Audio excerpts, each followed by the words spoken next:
আসসালামু আলাইকুম। সংবাদে আপনাদের সবাইকে স্বাগত জানাচ্ছি। আমি ফিরোজ তোহা। শুরুতেই সংবাদ শিরোনাম। বাংলাদেশের সর্বশেষ গুরুত্বপূর্ণ আপডেট সংবাদে আপনাকে স্বাগত। শুরুতেই সংবাদ শিরোনাম, পরে বিস্তারিত। প্রথমেই জানাবো আমাদের হাতে থাকা সর্বশেষ গুরুত্বপূর্ণ সবথেকে তাজা আপডেট সংবাদ। শ্যামনগরে বিএনপির কর্মী সম্মেলনে জাল ভোট, বাধা দেয় ছুরিকাঘাত। সাতক্ষীরা শ্যামনগরে ইউনিয়ন বিএনপির কর্মী সম্মেলনে ছুরিকাঘাতে এক যুবক আহত হয়েছে। কমিটি নির্বাচনে জাল ভোট দানে বাধা দেয় প্রতিপক্ষ তাকে ছুরিকাঘাত করে বলে অভিযোগ পাওয়া গেছে। এরপর জানাবো সচিবালয় রোববার থেকে একবার ব্যবহার্য প্লাস্টিক পণ্য নিষিদ্ধ ঘোষণা। বাংলাদেশ সচিবালয়ে আগামীকাল রোববার থেকে একবার ব্যবহার্য প্লাস্টিক বা সিঙ্গেল ইউজ প্লাস্টিক পণ্য সম্পূর্ণভাবে নিষিদ্ধ করা হচ্ছে। পরিবেশ ও জনস্বাস্থ্যের জন্য ক্ষতিকর এসব পণ্য বন্ধে উদাহরণ সৃষ্টি করতে এই পদক্ষেপ নিয়েছে সরকার। এদিকে চাকরিচ্যুত ইসলামী ব্যাংক কর্মকর্তাদের ঢাকা-চট্টগ্রাম মহাসড়ক অবরোধ, ১০ কিলোমিটার যানজট। চাকরিচ্যুতদের শপথে পুনর্বহাল ওএসডি প্রত্যাহারের শর্ত আরোপ করে অ্যাসেসমেন্ট টেস্ট নেওয়া বন্ধসহ নানা দাবিতে চট্টগ্রামের ফৌজদারহাটে ঢাকা-চট্টগ্রাম মহাসড়ক অবরোধ করে বিক্ষোভ করছে ইসলামী ব্যাংক বাংলাদেশ চাকরিচ্যুত ও ওএসডি হওয়া কর্মকর্তা-কর্মচারীরা। জানাবো খেলাফতে মজলিসের সম্ভাব্য ২৫৬ প্রার্থী চূড়ান্ত। ত্রয়োদশ জাতীয় সংসদ নির্বাচনে ২৫৬ জন সম্ভাব্য প্রার্থীর নাম চূড়ান্ত করেছে খেলাফতে মজলিস। আজ রাজধানীর engineers institution of Bangladesh IEB ভবনে মতবিনিময় সভায় দলের মহাসচিব ড আহমেদ আব্দুল কাদের এই তথ্য নিশ্চিত করেন। তবে অনুষ্ঠানে প্রার্থীদের নাম প্রকাশ করা হয়নি। এবং সর্বশেষ জানাবো ইসরায়েলের সঙ্গে যোগসাজশ, ইরানে ৬ জনের মৃত্যুদণ্ড কার্যকর। কয়েক বছর আগে ৪ নিরাপত্তা কর্মী একজন ধর্মীয় নেতাকে হত্যার দায়ে আদালতে দোষী সাব্যস্ত ৭ জনের মৃত্যুদণ্ড কার্যকর করেছে ইরান। ইরানের খুজেস্তানে তাদের মৃত্যুদণ্ড কার্যকর করা হয়েছে বলে বিভিন্ন সূত্র থেকে জানা গেছে। এমন এক সময় তাদের মৃত্যুদণ্ড কার্যকর করা হলো যখন বেশ কয়েকদিন আগে দখলদার ইসরায়েলি বাহিনীর সঙ্গে ইরানের একটি বড় ধরনের যুদ্ধ বেঁধে যায়। প্রিয় দর্শক, এতক্ষণ শুনছিলেন সংবাদ শিরোনাম, এবারে বিস্তারিত। তবে তার আগে বন্ধুরা অনুরোধ থাকবে এই সংবাদটিতে একটি লাইক দিন। এই চ্যানেলে আপনি নতুন হয়ে থাকলে আমাদের সংবাদটি দেখতে দেখতে চ্যানেলটি সাবস্ক্রাইব করে রাখুন। কমেন্ট করে বন্ধুরা আপনার মূল্যবান মতামত জানিয়ে দিন আপনি বিশ্বের কোন দেশ থেকে বা বাংলাদেশের কোন স্থান থেকে আমাদের সংবাদটি দেখছেন এবং শুনছেন। আর বন্ধুরা, এই সংবাদটি আপনার সোশ্যাল মিডিয়া ফেসবুকে শেয়ার করে বন্ধুদেরও দেখার সুযোগ করে দিন। এবারে বিস্তারিত। শ্যামনগরে বিএনপির কর্মী সম্মেলনে জাল ভোট, বাধা দেয় ছুরিকাঘাত। সাতক্ষীরার শ্যামনগরে ইউনিয়ন বিএনপির কর্মী সম্মেলনে ছুরিকাঘাতে এক যুবক আহত হয়েছে। কর্মীর নির্বাচনে জাল ভোট দানে বাধা দেয় প্রতিপক্ষ তাকে ছুরিকাঘাত করে বলে অভিযোগ পাওয়া গেছে।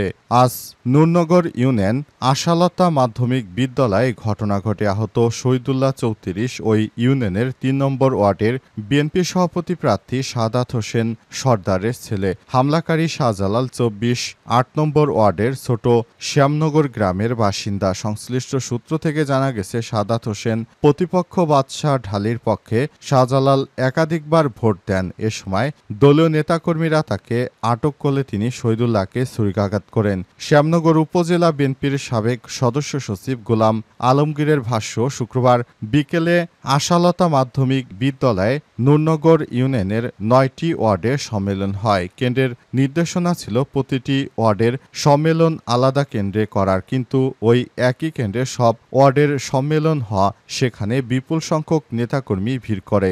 এই সুযোগে বিএনপির সঙ্গে কোনোভাবেই সম্পর্ক না থাকা শাহজালাল পরপর কয়েকবার ৩ নম্বর ওয়ার্ডের বুথে ঢুকে ভোট দেন। এক পর্যায়ে সভাপতি প্রার্থী সাদাত হোসেনের ছেলে তাকে ধরে ফেলে। এ সময় শাহজালাল চাকু মেরে পালানোর চেষ্টা করে। প্রত্যক্ষদর্শীরা জানান, শাহজালালকে আটক করে পাশের একটি দোকানে রাখা হয়েছিল। পরে রাজবাড়ী কলেজের সহকারী অধ্যাপক যুবদল নেতা রাজু আহমেদের লোকজন নিয়ে দোকান খুলে শাহজালালকে ছাড়িয়ে আনেন। সচিবালয়ে রোববার থেকে একবার ব্যবহার্য প্লাস্টিক পণ্য নিষিদ্ধ। বাংলাদেশ সচিবালয়ে আগামীকাল রোববার থেকে একবার ব্যবহার্য প্লাস্টিক বা সিঙ্গেল ইউজ প্লাস্টিক এসইউপি পণ্য সম্পূর্ণরূপে নিষিদ্ধ করা হচ্ছে। পরিবেশ ও জনস্বাস্থ্যের জন্য ক্ষতিকর এসব পণ্য বন্ধে উদাহরণ সৃষ্টি করতে এই পদক্ষেপ নিয়েছে সরকার। সচিবালয়ের সব প্রবেশপথে চেকিংয়ের ব্যবস্থা করা হয়েছে। ভেতরে পলিথিন বা একবার ব্যবহার্য প্লাস্টিক পাওয়া গেলে তার সঙ্গে সঙ্গে জব্দ করা হবে। যাদের কাছে এমন ব্যাগ পাওয়া যাবে তাদের কাগজের ব্যাগ দেওয়া হবে এবং প্রবেশপথ ও সচিবালয়ে বিভিন্ন ভবনে সচেতনতা বাড়াতে বোর্ড ও পোস্টার লাগানো হয়েছে। উদ্যোগটি কার্যকরভাবে বাস্তবায়নে একটি মনিটরিং টিম গঠন করা হয়েছে। সম্প্রতি মন্ত্রিপরিষদ বিভাগ থেকে সব মন্ত্রণালয় ও দপ্তরে এসইউপি ব্যবহার বন্ধে নির্দেশনা পাঠানো হয়েছে। সেখানে বলা হয়েছে সচিবালয়ের ভেতরে আর কোনো সভা, সেমিনার, মিটিং বা অনুষ্ঠানে একবার ব্যবহার্য প্লাস্টিকের বোতল, ক্যাপ ইত্যাদি ব্যবহার করা যাবে না। পরিবর্তে পাটজাত, কাপড়জাত বা পুনঃব্যবহারযোগ্য পণ্য ব্যবহার করতে হবে। সরকারি ক্রয়ের ক্ষেত্রে প্লাস্টিকের বিকল্প পরিবেশ বান্ধব সামগ্রী অন্তর্ভুক্ত করার নির্দেশ দেওয়া হয়েছে। এই নির্দেশ মানতে হবে। চাকরিচ্যুত ইসলামী ব্যাংক কর্মকর্তাদের মহাসড়ক অবরোধ, ১০ কিলোমিটার যানজট। চাকরিচ্যুতদের স্বপদে পুনর্বহাল, ওএসডি প্রত্যাহার শর্ত আরোপ করে অ্যাসেসমেন্ট স্টেট নেওয়া বন্ধ সহ নানা দাবিতে চট্টগ্রামের ফৌজদার হাটে ঢাকা চট্টগ্রাম মহাসড়ক অবরোধ করে বিক্ষোভ করেছে ইসলামী ব্যাংকের চাকরিচ্যুত এবং ওএসডি হওয়া কর্মকর্তা কর্মচারীরা। এতে সীতাকুণ্ডের ফৌজদার হাটে উভয় পক্ষে ১০ কিলোমিটার যানজট সৃষ্টি হয়েছে। মহাসড়কের সিটি গেট থেকে মাদাম বিবির হাট পর্যন্ত যানজট রয়েছে। আজ ১১টা থেকে কর্মসূচি শুরু হয়, দুপুর ১:৩০ পর্যন্ত কর্মসূচি চলে। অবস্থায় প্রায় ১০ কিলোমিটার যানজটে পড়ে ঢাকা থেকে চট্টগ্রামগামী বিভিন্ন যানবাহন। এসব যানবাহনের চালকেরা জানিয়েছে তাদের কারণে আমাদের ভুগতে হচ্ছে। যারা ইসলামী ব্যাংকে এস আলমের দ্বারা নিয়োগপ্রাপ্ত হয়েছিলেন তাদেরকে চাকরি থেকে ছাঁটাই করা হয়েছে। জানা গেছে সব কর্মচারীরা এস আলমের সময় তারা বিভিন্ন সুযোগ সুবিধা নিয়েছে। আওয়ামী লীগের এস আলমকে ইসলামী ব্যাংক থেকে হাজার হাজার কোটি টাকা তারা লোন দিয়েছে। এই টাকা ফেরত দেয়নি এস আলম। এখন শেখ হাসিনার পতনের পর এস আলমের গ্রুপটি দেশ ছেড়ে পালিয়ে গেছে, কিন্তু শেষ পর্যন্ত সব কর্মকর্তা কর্মচারীরা বিপাকে পড়েছেন। তারা সে সময় চাকরিতে ঢুকেছিল কোনরূপ পরীক্ষা দেয়া ছাড়াই। শুধুমাত্র এস আলম তাদের সুপারিশ করে চাকরিতে দিয়েছিল। এদের ব্যাপারে ব্যবস্থা গ্রহণ করছে ইসলামী ব্যাংক। এরপরই তাদের চাকরি থেকে ওএসডি করা হয়েছে। এজন্য তারা সড়ক অবরোধ করেছে বলে জানিয়েছে। খেলাফত মজলিসের সম্ভাব্য ২৫৬ প্রার্থী চূড়ান্ত।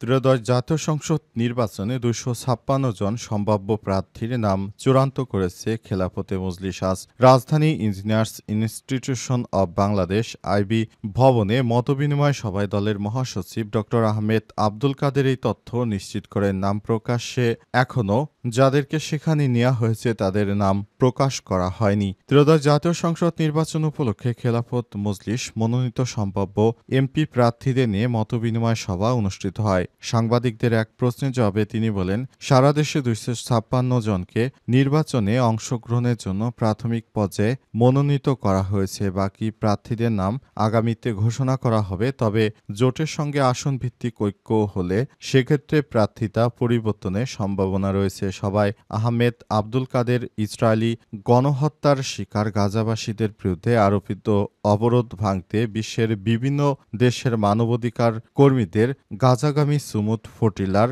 নৌবহর ইসরায়েলি বাহিনীর হামলা, কয়েকশো মানবাধিকার কর্মীকে আটকের নিন্দা জানিয়েছে। আটক মানবাধিকার কর্মীদের অবিলম্বে মুক্তির দাবি জানান তিনি। একই সঙ্গে অবিলম্বে গাজায় ইসরায়েলি গণহত্যা বন্ধ করতে তিনি সরকারের উপর চাপ প্রয়োগ করতে বাংলাদেশের অন্তর্বর্তীকালীন সরকারের প্রধান উপদেষ্টাকে আহ্বান জানান। এ অবস্থায় গাজায় যেন আর একটি প্রাণও না ঝরে সেজন্য দখলদার বাহিনীকে সরকারের পক্ষ থেকে চাপ প্রয়োগের আহ্বান জানান।